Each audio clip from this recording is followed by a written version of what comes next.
समझ नहीं आ रहा अपने सैलरी इंक्रीमेंट का क्या करूं। बेटा इतना क्या सोच रहा है? अपने म्यूचुअल फंड्स के एसआईपी का टॉप अप करा ले। This is the right time. क्या? समझ में नहीं आया। बेटा इतना क्या सोच रहा है? अपने म्यूचुअल फंड्स का एसआईपी टॉपअप करा ले। This is the right time. अब समझा।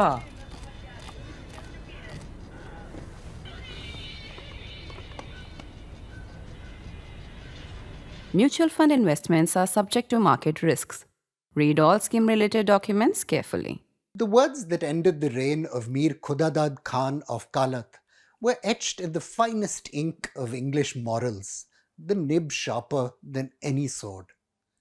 The empire's conscience could not condone that a native ruler had castrated 2 of his slaves, stoned a 3rd man to death, and decapitated 5 women, all for the theft of just 8,500 rupees.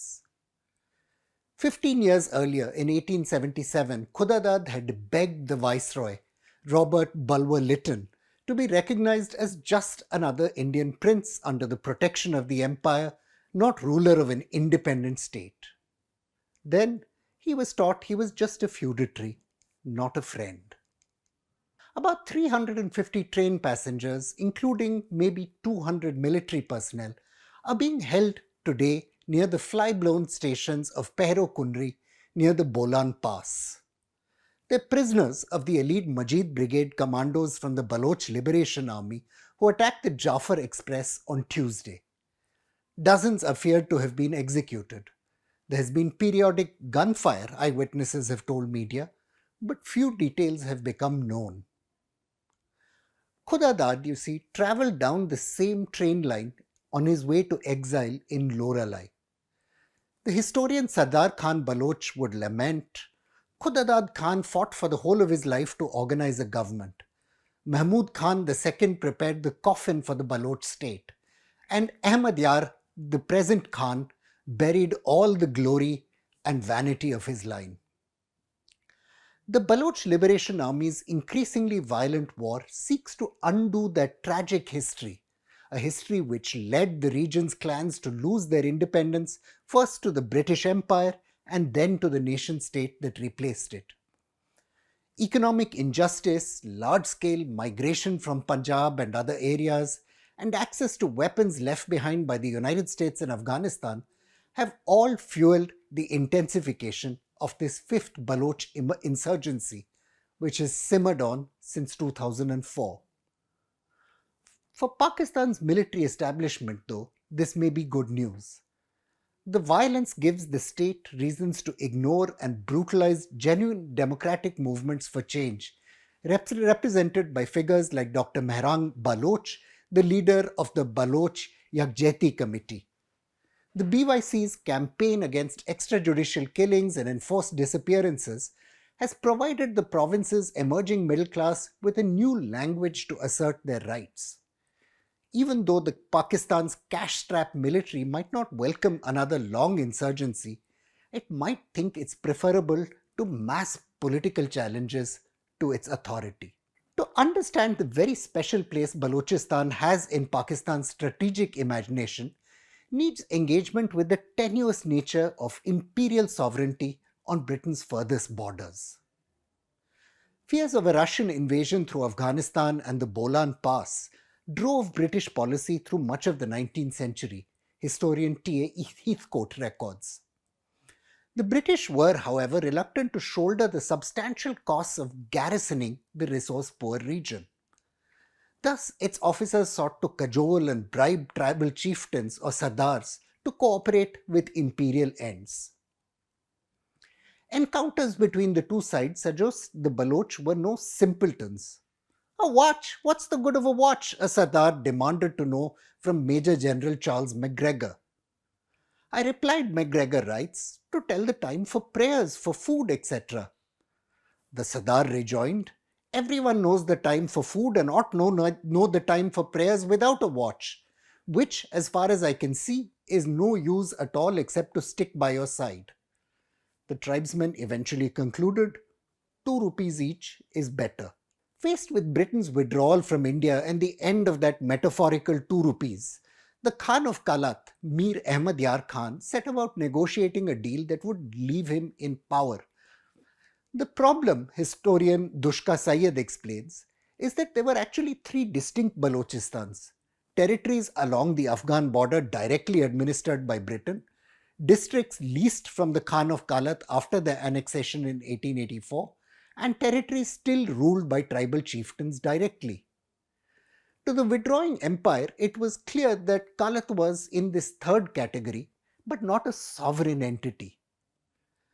Lasbela, Kharan, and Makran, Kalat's most important feudatory states, broke ranks amid unfounded rumors that Yar Khan was even considering joining India. Even as he committed to acceding to Pakistan, the Khan dragged his feet on signing the accession documents.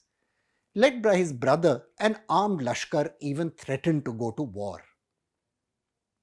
Then, in 1955, as part of a larger effort to confront ethnic Bengali nationalism, the Balochistan States Union, or BSU, was merged into a single West Pakistan. Fears now fled that the Baloch might be overwhelmed by better educated and richer settlers from elsewhere in Pakistan. This led the Baloch Sardars to begin pushing for autonomy. They ultimately failed to form a united front though, and the protests fizzled. General Ayub Khan's military coup of 1958 closed the door on political negotiation, and Ahmad Yar Khan was imprisoned. The legendary anti-British insurgent Noroz Khan of the Zarakzai tribe took up arms against Pakistan. The old fighters group of 1,000 men, though, was in no position to force secession. 5 men from the group, including Noroz Khan's own son, were later hanged. Like his predecessors, Prime Minister Zulfikar Ali Bhutto was determined to concede no space to Baloch autonomy, despite the experience with Bangladesh. The National Awami Party, which won post-war provincial elections in Balochistan, irked Bhutto by evicting Punjabis from the civil service and setting up its own local police force. The NAP government was dismissed by Bhutto on very dubious charges of treason, leading to a war that would claim the lives of an estimated 3,300 Pakistani troops and 5,300 insurgents. In September 1974, the Pakistan Army used its Iran-provided AH-1 attack helicopters to strafe Baloch tent settlements in the grazing grounds of the Chamalang Valley. As military planners predicted, this drew the insurgents out of their mountain hideouts to protect their families. To force to retreat from the settlements as their ammunition ran out, the insurgents ended up leading soldiers to their bases in the mountains. The Battle of Chamalang led to the destruction of the insurgency in the Mari tribal regions, historian Rizwan Zeib records. Late in 1975, the Baloch People's Liberation Front leader Mir Hazar Ramkhani moved the remnants of the insurgency across the border into Afghanistan and developed bases in Kandahar and Kalat Ghilzai, which fed insurgent groups operating from 3 stations close to the border. Even as this border skirmishing continued, Pakistan's government reached out to Balochistan's tribal elite. Akbar Khan Bugti, who would later die leading his own rebel group, was installed as governor of the province. The army made engineers available to construct a network of roads from Kolu to Maiwand and from Kale to Kahan. The roads allowed the rudiments of modern education and healthcare to enter the region, and for a while, the Pakistani military establishment thought everything was fine. Failure to address Baloch political grievances, though, exploded again in 2005. This uprising was crystallized by General Parvez Musharraf's refusal to prosecute a soldier alleged to have raped a local doctor. Insurgents loyal to Nawab Khan Bugti, who in 1973 had lined up against the nationalist insurgents, responded by storming the Sui gas fields. Insurgents also besieged dozens of military outposts scattered across the province. General Musharraf responded with threats. "Don't push us," he warned. "It isn't the 1970s when you can hit and run and hide in the mountains." Although Bugti was killed in the fighting which followed, the Baloch insurgency in fact grew deeper roots. The most prominent of the new leadership was Takri Muhammad Aslam. Born in 1975, Aslam emerged from the ranks of a new generation of educated, urbanized young Baloch who stood apart from the region's traditional tribal structure. Like many of his generation, Aslam harbored a deep resentment against ethnic Punjabi immigrants to the area who were claimed to be cornering economic opportunities as well as arable lands. In his late teens, Aslam became involved in Baloch nationalist circles. Later, he is thought to have begun attending a study circle led by Khair Bakhsh Marri, a prominent left-wing Baloch politician who had been exiled and then returned to Pakistan after 2 decades abroad in 1994.